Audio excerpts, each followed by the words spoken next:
You know, voters tell pollsters all over the country and here in Pennsylvania that immigration is one of the key issues that they're looking at this election, and specifically the influx of illegal immigrants from more than 150 countries.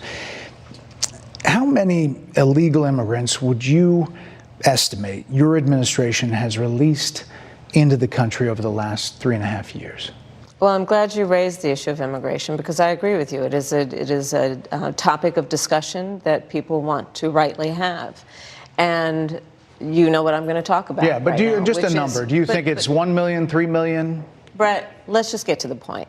Okay, the point is that we have a broken immigration system that needs to be repaired. So your Homeland Security Secretary said that 85% of apprehensions. I'm not finished. We have it's a rough estimate of 6 million people have been released into the country. And let me just finish. I'll get to the question, I promise you. I was beginning to answer. And when you came into office, your administration immediately reversed a number of Trump border policies. Most significantly, the policy that required illegal immigrants to be detained through deportation, either in the U.S. or in Mexico. And you switched that policy. They were released from custody awaiting trial. So instead, included in those were a large number of single men, adult men, who went on to commit heinous crimes. So, looking back, do you regret the decision to terminate Remain in Mexico at the beginning of your administration? At the beginning of our administration, within practically hours of taking the oath, the first bill that we offered Congress, since Science Act, before the bipartisan Safer Communities Act, the first bill, practically within hours of taking the oath, was a bill to fix our immigration system. Yes, ma'am. It was called the U.S. Citizenship Act of 2021. Exactly. It was essentially a pathway to citizenship for the... Yes, ma'am. May I finish responding, please? But you have to let me finish, You please. had the White House and the House and the Senate, and they didn't bring up that bill. I'm in the middle of responding to the point you're raising, okay, and I'd like to finish. Yes, ma'am. We recognized from day one that, to the point of this being your first question, it is a priority for us as a nation and for the American people. And our focus has been on fixing a problem. And from day one, then, we have done a number of things, including to address our asylum system and put more resources, getting more judges, what we needed to do to tighten up penalties and increase penalties for illegal crossings, what we needed to do to deal with points of entry between border entry points. That's the work we did, and we worked on supporting what was a bipartisan effort, including some of the most conservative members of the United States Congress, to actually strengthen the border.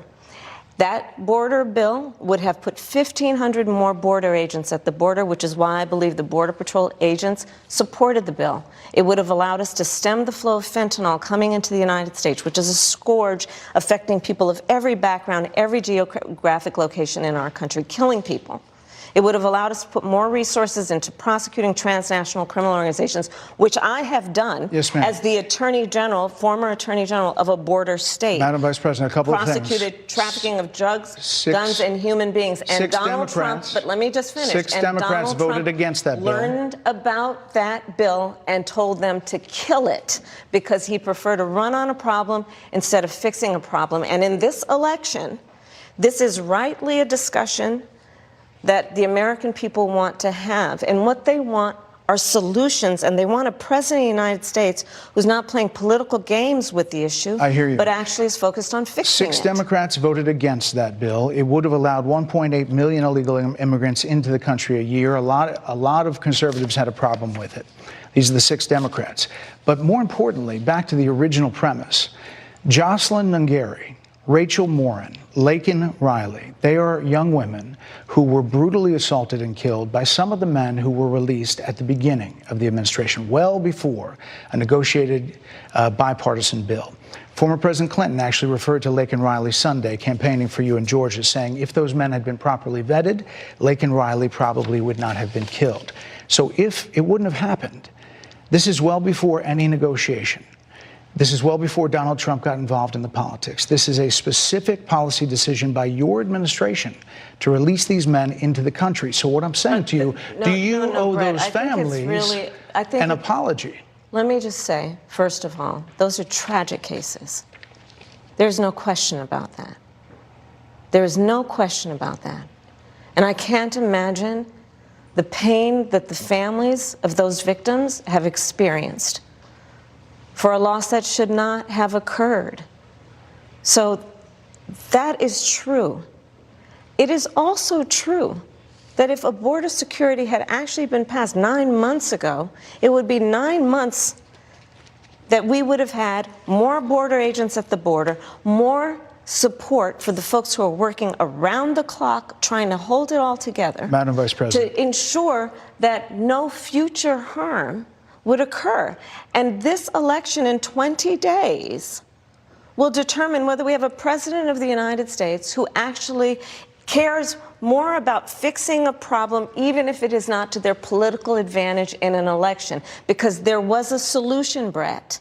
Madam Vice President, it was a policy decision in the early part of your administration. I will let one of the mothers talk about it. Take a listen. Because of the Biden-Harris administration open border policies catch and release, they were enrolled in the Alternatives to Detention program. This meant that they were released into the United States. It was not even a full 3 weeks later that they would take my daughter, Jocelyn Nungare's life. I believe the Biden-Harris administration open border policies are responsible for the death of my daughter. That's the early days. So do you owe them an apology is what I'm saying. I will tell you that I am so sorry for her loss. I am so sorry for her loss. Sincerely.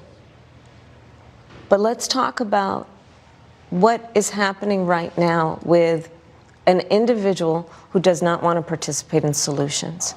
Let's talk about that as well. But do you want to answer in all fairness, I told you, I feel awful for what she and her family have experienced. During that time, you said repeatedly that the border was secure. When in your mind did it start becoming a crisis? I think we've had a broken immigration system transcending, by the way, Donald Trump's administration even before. Let's all be honest about that. I have no pride in saying that this is a perfect immigration system. I've been clear, I think we all are, that it needs to be fixed. We need more. I was just down at the border talking with border agents, and they will tell you, and I'm sure you probably, I know you investigate and you are a serious journalist. They will tell you, we need more judges. We need to process those cases faster. We need the support for those cases that should be prosecuted. They need more resources, and Congress ultimately is the only place that's going to get fixed, Brett. Well, that's how this system works. That's the premise of this question. But there were that's how the 90-plus system works. executive orders that were rescinded in the first days. Many of those were Trump border policies. I'm not going to stay here because there's other things to talk about, but you frequently talked to the Border Patrol Union for support of that bipartisan bill, and they did. They supported it. But they also just endorsed Donald Trump and said, you've been, quote, a failure with border security. Why do you think they said that? I think they're frustrated, and I get it. They want support. They want support, and that's what that border security bill would have done. These guys down at the border, these men and women, they're working hard. They're working around the clock. I get it. There's a lot of people that look back at what you said in 2019 when you first ran for president. And there have been changes, and you've talked about some of them. When it comes to immigration, you supported allowing immigrants in the country illegally to apply for driver's license, to qualify for free tuition at universities, to be enrolled in free health care. Do you still support those things? Listen, that was 5 years ago, and I'm very clear that I will follow the law. I have made that statement over and over again, and as Vice President of the United States, that's exactly what I've done, not to mention before. If that's the case, you chose a running mate, Tim Walz, governor of Minnesota, who signed those very things into state law. So do you support that? We are very clear, and I am very clear, as is Tim Walz, that we must support and enforce federal law, and that is exactly what we will do. So decriminalizing border crossings, like you said in 2019. I do not believe in decriminalizing border crossings, and I've not done that as vice president. I will not do that as president. So these are evolutions that you've had. But let's be very clear. I'm the only person who's running for president who has prosecuted transnational criminal organizations, from the Sinaloa cartel to the Guadalajara cartel, to people who have trafficked in guns, drugs, and human beings. I have spent a significant part of my career going after people who present a threat to the safety of the American people and cross our border with the intent of doing us harm and cross our border illegally. And I will do that work as vice president. I take that work quite seriously. This is a time when voters, especially here in Pennsylvania, are inundated with commercials and ads. They just want it to stop because it's every commercial. But many of them add noise, but a few of them seem to break through. This particular one from the Trump campaign has gotten a lot of attention. Kamala supports taxpayer-funded sex changes for prisoners. Surgery. For prisoners. For prisoners. Every transgender inmate in the prison system would have access. So are you still in support of using taxpayer dollars to help prison inmates or detained illegal aliens to transition to another gender? I will follow the law, and it's a law that Donald Trump actually followed. You're probably familiar with, now it's a public report, that under Donald Trump's administration, these surgeries were available on a medical necessity basis to people in the federal prison system. And I think, frankly, that ad from the Trump campaign is a little bit of like throwing, stones when you're living in a glass house. The Trump aides say that he never advocated for that prison policy and no gender transition surgeries you know what, you got to happened take during responsible for what his happened presidency. in your administration. Yeah, no surgeries happened in his presidency. It's in so black and white. Would you still advocate for using taxpayer dollars for gender reassignment surgeries? I will follow the law, just as I think Donald Trump would say he did. You would have a say as president. Like I said, I think he spent $20 million on those ads, trying to create a sense of fear in the voters because he actually has no plan in this election that is about focusing on the needs of the American people. Whereas, at $20 million on that ad, on an issue that, as it relates to the biggest issues that affect the American people, it's really quite remote. And again, his policy was no different. Look at where we are, though. They say on plans for the American people, on. I'm offering a plan to deal with affordable housing. I'm offering a plan to deal with what we need to do to strengthen small businesses, which are the backbone of America's economy. I am offering a plan that is about taking care of young parents and giving them the support they need. My plans for the economy will strengthen the economy, as have been reviewed by 16 Nobel laureates, Goldman Sachs, Moody's, and recently the Wall Street Journal, which have all studied our plans and have indicated my plans for our economy would strengthen our economy, his would make them weaker, would ignite inflation and invite a recession by the middle of next year. Those are the facts. Why do you think more people say they trust him on the economy than they trust you? I think that when you look at an analysis of our plans for what we would do as President of the United States, it has been clear to those who study and understand how economic policy works that moving forward, because I do believe the American people are ready to turn the page on the divisiveness and the type of rhetoric that has come out of Donald Trump. People are ready to chart a new way forward, and they want a president who has a plan for the future and a plan that is sound and will strengthen our country. My plan for the economy does exactly that. His plan would be, again, to give tax cuts to billionaires and the biggest corporations in our country and blow up our deficit. It's interesting you said turn the page, Madam Vice President. You were asked on 2 different shows last week what, if anything, you would do differently than President Biden. Here's what you said. Would you have done something differently than President Biden during the past 4 years? There is not a thing that comes to mind in terms of, and I've been a part of most of the decisions that have had impact. Under a Harris administration, what would the major changes be, and what would stay the same? Sure. Well, I mean, I'm obviously not Joe Biden. I noticed. And so that would be one change in terms of, but also I think it's important to say with, 28 days to go, I'm not Donald Trump. So you're not Joe Biden, you're not Donald Trump, but nothing comes to mind that you would do differently? Let me be very clear. My presidency will not be a continuation of Joe Biden's presidency. And like every new president that comes in to office, I will bring my life experiences, my professional experiences, and fresh and new ideas. I represent a new generation of leadership. I, for example, am someone who has not spent the majority of my career in Washington, D.C. I invite ideas, whether it be from the Republicans who are supporting me, who were just on stage with me minutes ago, and the business sector, and others who can contribute to the decisions that I make about, for example, my plan for increasing the supply of housing in America and bringing down the cost of housing, addressing the issue of small businesses, which is about working with the private sector to bring more capital and access to capital to our small business leaders, including my plan for a $25,000 down payment assistance for first-time home buyers and for small businesses, extending the tax deduction from $5,000 to $50,000. We've heard a lot about those plans in recent days. Your campaign slogan is a new way forward, and it's time to turn the page. You've been vice president for 3.5 years, so what are you turning the page from? Well, first of all, turning the page from the last decade in which we've been burdened with the kind of rhetoric coming from Donald Trump that has been designed and implemented to divide our country and have Americans literally point fingers at each other. Rhetoric and an approach to leadership that suggests that the strength of a leader is based on who you beat down instead of what we all know.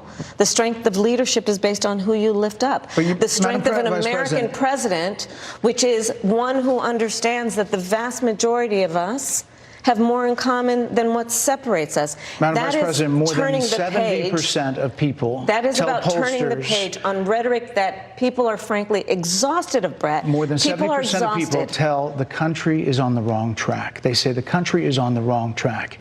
If it's on the wrong track, that track follows 3.5 years of you being vice president and President Biden being president. That is what they're saying, 79% of them. Why are they saying that? If you're turning the page, you've been in office for 3.5 years. And Donald Trump has been running for office. But you've been the person holding the office. Come on. Madam Vice President. You and I both know what I'm talking about. You and I both know what I'm talking about. I actually don't. What are you talking about? What I'm talking about is that over the last decade, people have become. But listen.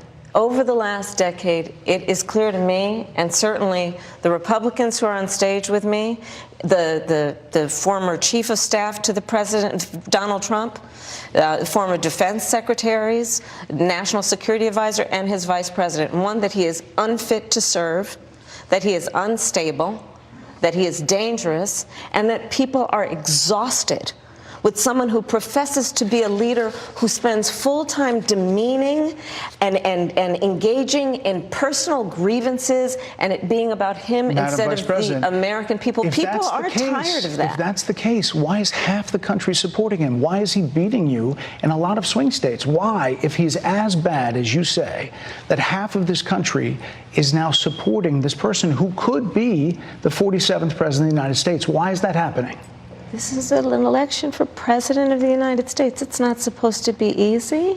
I know, but it's not supposed to be. It is not supposed to be a cakewalk for anyone. So are they misguided, the 50%? Listen, are they stupid? What is it? I would never say that about the American people. And in fact, if you listen to Donald Trump, if you watch any of his rallies, he's the one who tends to demean and belittle and diminish the American people. He's the one who talks about an enemy within, an enemy within, talking about the American people, suggesting he would turn the American military on the American people. We asked that question to the former president today. Harris Faulkner had a town hall, and this is how he responded. I heard about that. They were saying I was like threatening. I'm not threatening anybody. They're the ones doing the threatening. They do phony investigations. I've been investigated more than Alphonse Capone. He was the greatest gangster. No, it's true. No, but think of it. It's called weaponization of government. It's a terrible thing. So, Brett, I'm sorry, and with all due respect, that clip was not what he has been saying about the enemy within that he has repeated when he's speaking about the American people. That's not what you just showed. Well, he was asked about that specific... No, that's not what you just showed. In all fairness and respect to you, that was the question that we asked him. He didn't show that, and here's the bottom line. He has repeated it many times, and you and I both know that. And you and I both know that he has talked about turning the American military on the American people. He has talked about going after people who are engaged in peaceful protest. He has talked about locking people up because they disagree with him. This is a democracy.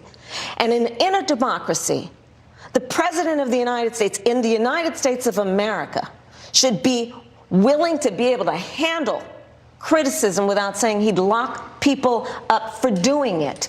And this is what is at stake, which is why you have someone like the former chairman of the Joint Chiefs of Staff saying what Mark Milley has said about Donald Trump being a threat to the United States of America.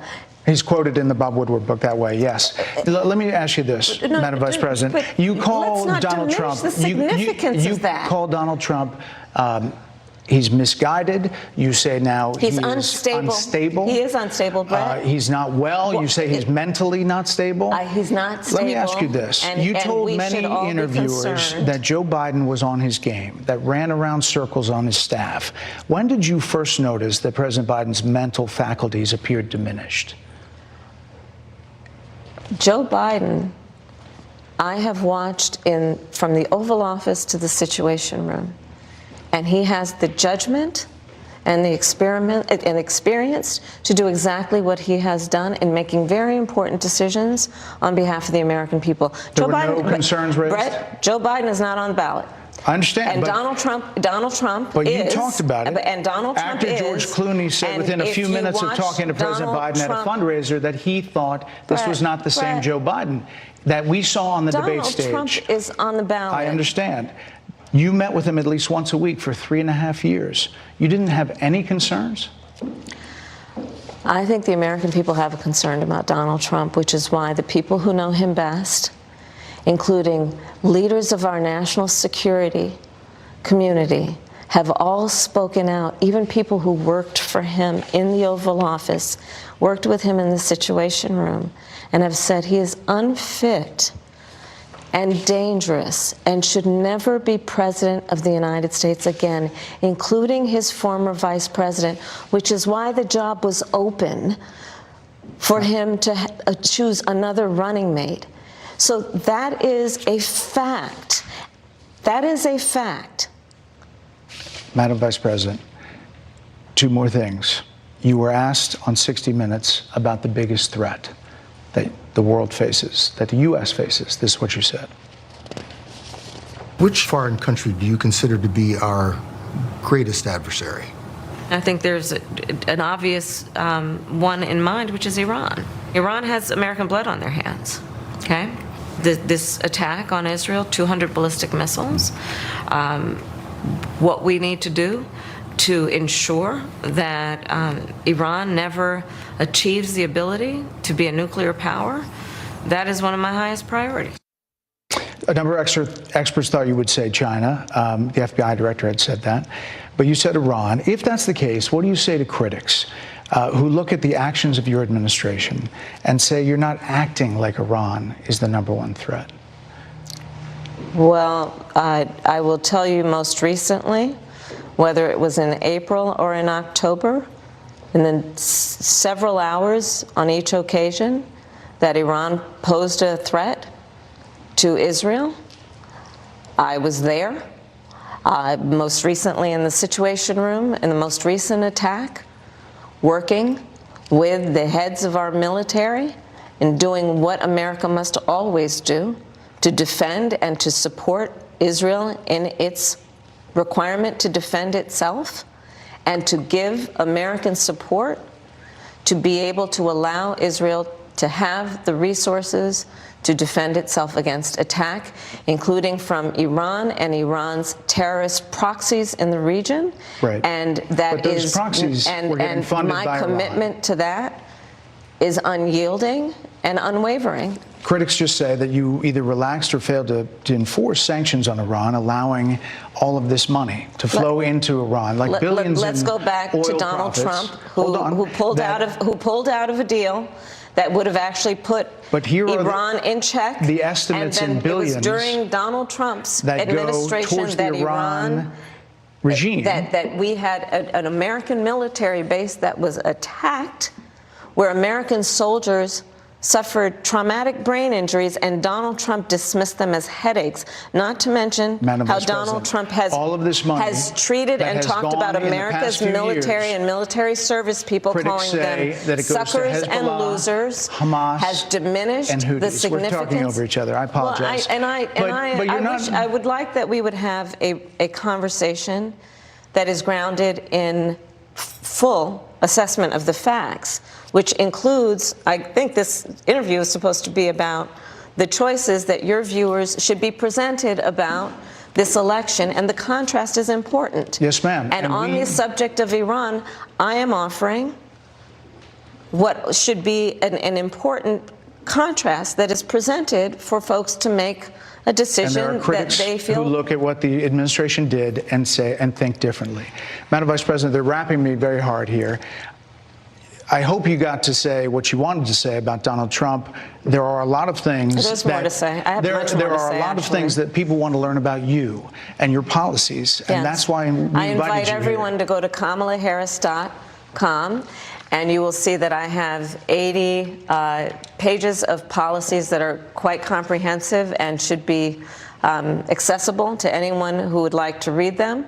And it includes what I intend to do about affordable housing, what I intend to do about small businesses, what I do and that's why we invited you here our economy, to see where you were in 2019 and where you are now. America's military and ensure we have the most lethal and best fighting force in the world. Madam Vice President, and they're giving me a hard rap here. Well, I thank you for the time. I thank you for the time. It's good to meet you. Thank you very much. Thank you. Okay, let's bring in our panel. Martha McCallum, anchor and executive editor of The Story with Martha McCallum. Dana Perino, co-anchor of America's Newsroom, co-host of The Five, and Harold Ford Jr., former Tennessee congressman, co-host of The Five. Dana, I'm going to start with you. What's your takeaway? One, I think it is great that she did the interview with Fox, and I think that it was amazing that you were the interviewer. I think that that was an incredible 30 minutes, well spent by both of you. Now, I would say I thought some of her answers were a little bit thin, and I had to ask myself, where's the joy? There's no joy here. She came in kind of hot, and she got angrier, but at times, especially when she was trying to go after Donald Trump, she was fairly effective in that to try to get her point of view across. However, I would say on immigration that her answers were pretty thin. And there was one thing that she said, I think this was about the transgender surgery issue. She said, you are responsible for what happens in your administration.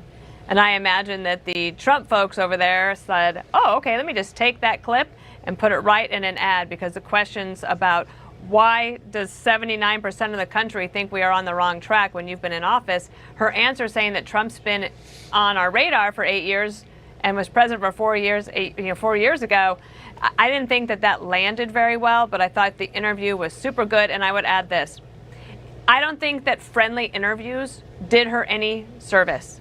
Tougher interviews make her think more on her feet, and then she has to present herself as the possible commander-in-chief so that people can make this choice that they have coming up in 19 days. Yeah, Martha, I've been through a lot of these big interviews. Normally, you can kind of get in on the breath. You can ask another question. Sometimes, you know, there's an effort to filibuster, and there's an effort to create a moment. And I think that was their goal coming in. I tried to redirect numerous times without interrupting too much, but at some point, you kind of have to redirect to get back in the game. Aboard.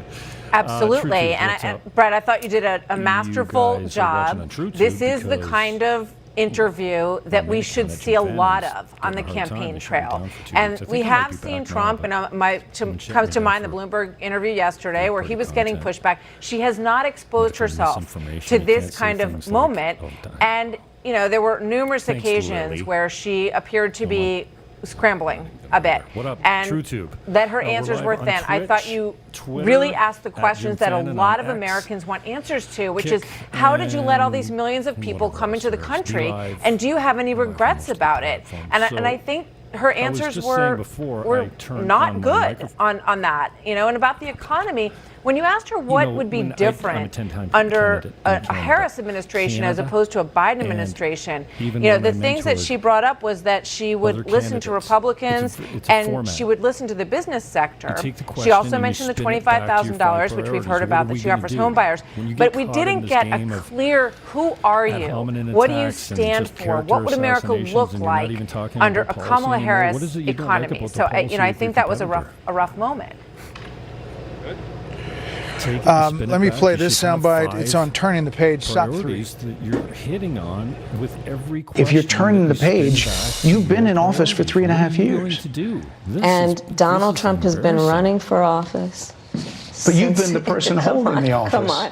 Madam You Vice and I President. both know what I'm talking about. You and I both know what I'm talking about. I actually don't. What are you talking about? What I'm talking about is that over the last decade, She's not going to tell you. But you're people the have lever of become. power. But She fakes like she's listen, listen. over the last decade, Listen. it is clear to me, and This look certainly and listen, the we used to get Republicans that who a are lot on from, stage with me, leader the in former Canada, chief of staff to the president, Donald Trump, former defense guy. secretaries, national security advisor, and his vice president. try and One, do that he is math or unfit to serve, recall that he is names on the unstable, fly. that he is Recording the dangerous.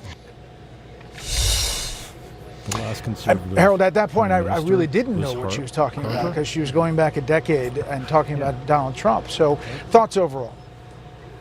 So first off, you Everything did a used to great start job. with look. You did a great job Listen, because look, you listen, asked and the then you tough didn't say questions anything. and you went back at her with tough questions. And she should be pleased with how she performed this evening. I think what Dana and Trump's Martha guilty are of it as saying, well. Stick there's to a lot of policy truth and to not, some of the ad hominem answers that I would have attacks, wanted a but, more wholesome or I was trying to keep full up answer with your to. comments here But she got a earlier. lot out of this interview. And I think Whoever said one of the Trump things that I hope touches it me on the it street. makes clear to her campaign is that coming on Fox Maybe it was and coming Trump. before our audience is the right thing to do.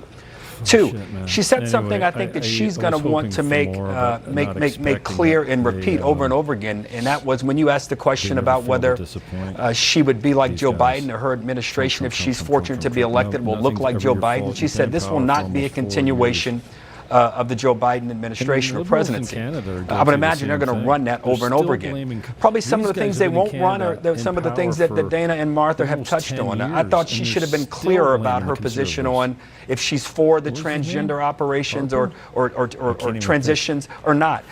If indeed she on immigration, if she's for some of those can't things in remember his name. 2019, I I think think it it would have was been Harper. clearer and firmer had she just said, no, I'm not for those things.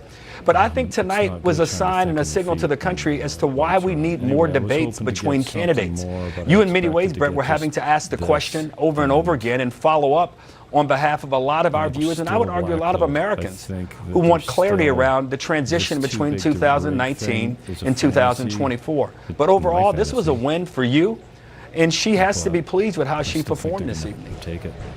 They're going to. I mean, she definitely had a moment there where she was talking about Donald Trump and the threat that she sees and citing the former chairman of the Joint Chiefs. Dana, I started with immigration because she does do this talking point about we dropped a bill in the first days. I mean, the bill was dropped, but it was an amnesty bill. It was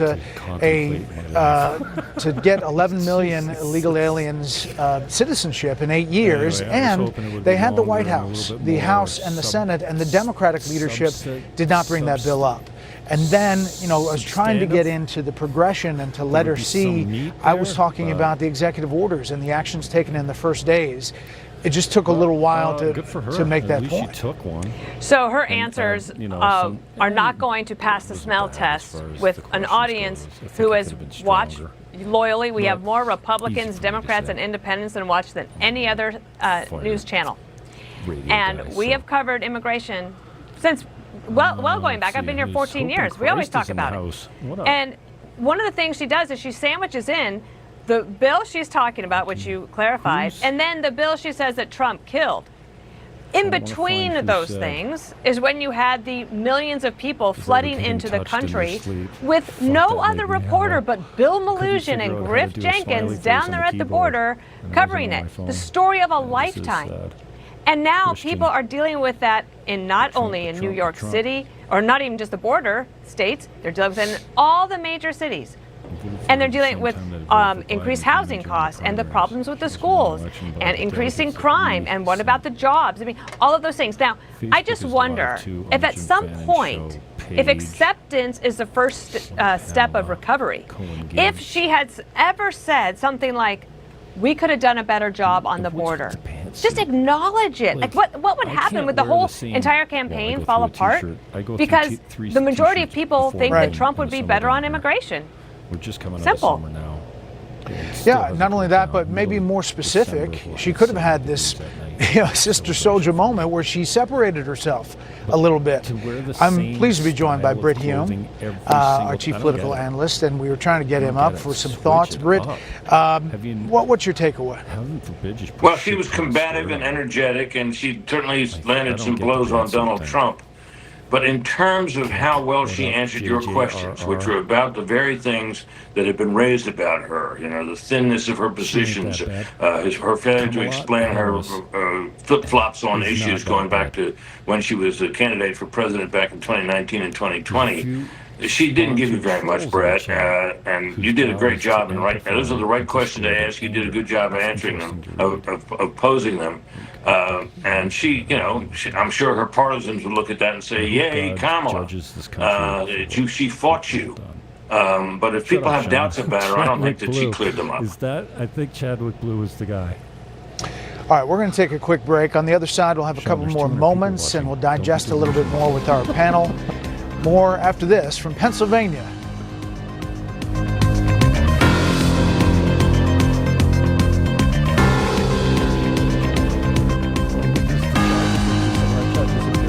Tunnel to Towers presents Sounds in the Round, an evening with songwriters to benefit our veterans and first responders.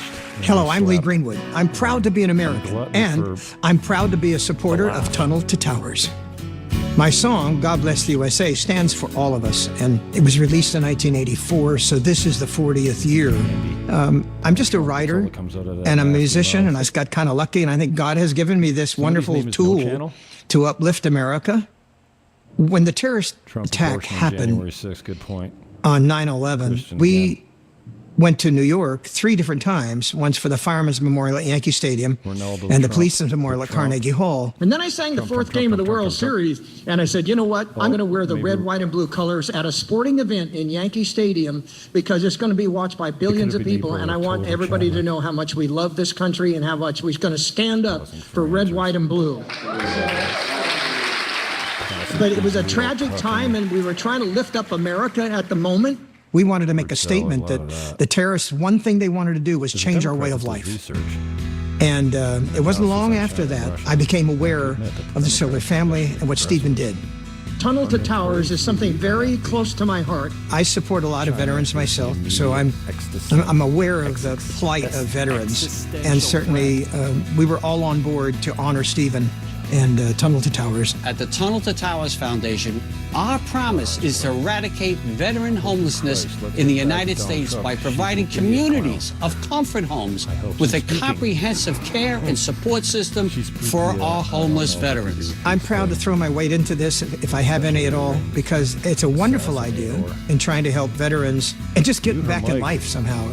Please support us now. Visit T2T.org or call 1-844-BRAVEST and donate $11 a month. Thank you, and God bless you. The world can be a big, complicated place with opinions and hot takes everywhere. But with TikTok's keyword filter, we can block certain content from showing up in her For You feed. So that's one less thing to worry about. Keyword filters on TikTok. Why can't the Pope is dead. We're about to choose the most famous man in the world. No sane man would want the papacy. The men who are dangerous are the ones who do want it. Conclave, rated PG, only in theaters October 25th. When you know where something comes from, you know everything about it. When you discover Bull and Branch bedding, you uncover the most extraordinary feeling of comfort and care. We prioritize toxin-free organic cotton. We pay and treat people fairly, all in pursuit of the most natural softness possible. From the first touch of Bull and Branch bedding, you feel the difference. Oh, is it still running in the background? How come I'm not getting a copy of it in my ear? Oh, because I got the board turned down. Well, this turned out to be an abortion of a broadcast, didn't it? Sorry about that. Yeah, that's shitty. Don't worry, you didn't miss anything.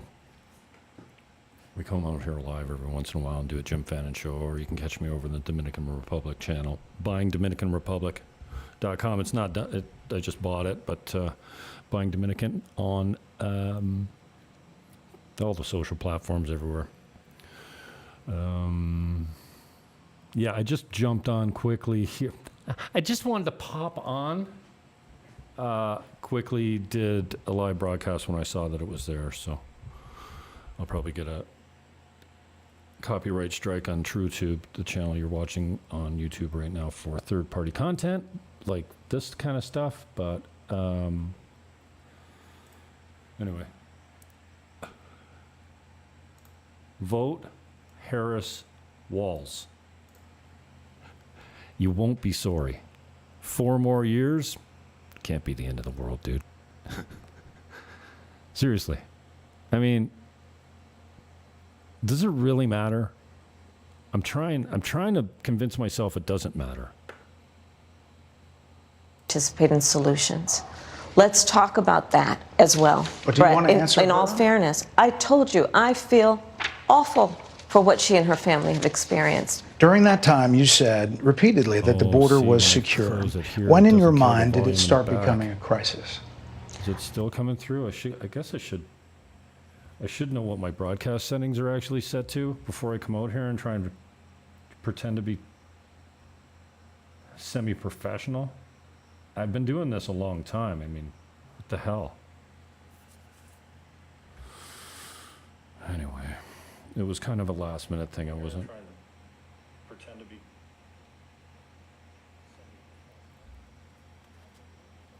planning on coming out here tonight, but I am planning on doing a recording. A lot of shit coming down in the Dominican Republic, so I'll get another live stream up later on the other channels, including the Jim Fannin YouTube channel, because it'll be G-rated and it won't have third-party content in it. They changed the Constitution here, first time in 12 years. It took them 2 days. They've got a massive... We have a president that's on his second term here, and we have a massive, massive tax reform bill that's being proposed, and all the special interest groups are going to the government to kind of massage it and negotiate their way out of it. But a major, major, major tax reform coming down for the 1st of January. That's what they're shooting for, 2025, this January. So that's wild. They've announced that they're going to deport 10,000 illegal Haitians a week. And they made good on it after the announcement of that plan by deporting 11,000 of them the very next week. And they're threatening to organize real estate and add some sort of certification and registration and licensing. I don't know if that's going to happen too quickly. But for changes that are coming down the pipe, or is it the pike? Regarding real estate fees, taxation right across the board. Everything will be taxed at 18% right across the board. Real estate's going to start to be taxed now. Right now, you have an exemption under 150,000 American dollars. If they think an assessed value, you're not taxed. Over 150,000, and it's a very low assessment too. You could have a $400,000 or $500,000 home that's assessed at 150 or 140 down here, and you're not taxed. HOA is a thing, but real estate taxes are not a huge thing except for the bigger houses, and it's 1% a year over 150. They just reduced that to 80,000. They're going to. So anyways, a lot of shit coming down the pipe. If you're interested in Dominican life, the cost of living is about to be adjusted. It's not a developing nation. $125 billion GDP? And they're talking about this new tax reform package going to be worth $2 billion a year. Wow, that's a. The locals are not happy. So for those of you that have been watching for real estate and life in Dominican Republic, we got a lot of news coming up. They changed the Constitution. They're doing a mass deportation. They got a income tax reform bill that's being proposed, and they're talking about finally licensing real estate agents, because everyone's a real estate agent down here, if you can believe that. You can come down here and sell a house on your vacation and get paid in American cash before you even go home. Open a bank account. Oh, and income tax down here too. They're just gonna start chasing maybe even guys like me. I think it's 200,000 pesos. Yeah. If you make 200,000 pesos a year, what's that? 4,000? Maybe it's a month. No. I think it's 200,000 pesos, maybe a year. What's that? It's $4,000. Anybody that makes that is responsible to declare it as income and pay 18% tax on it. They're going to start taxing Airbnb. All your internet purchases from Amazon are going to be taxed.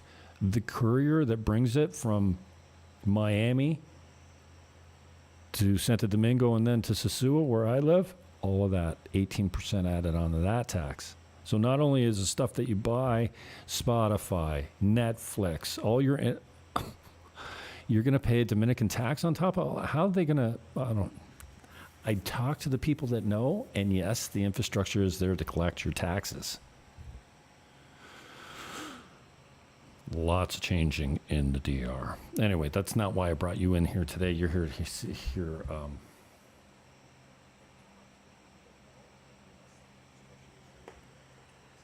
Kamala Harris. So I hope you enjoyed it. Peace, love, hug your neighbor. I'm out.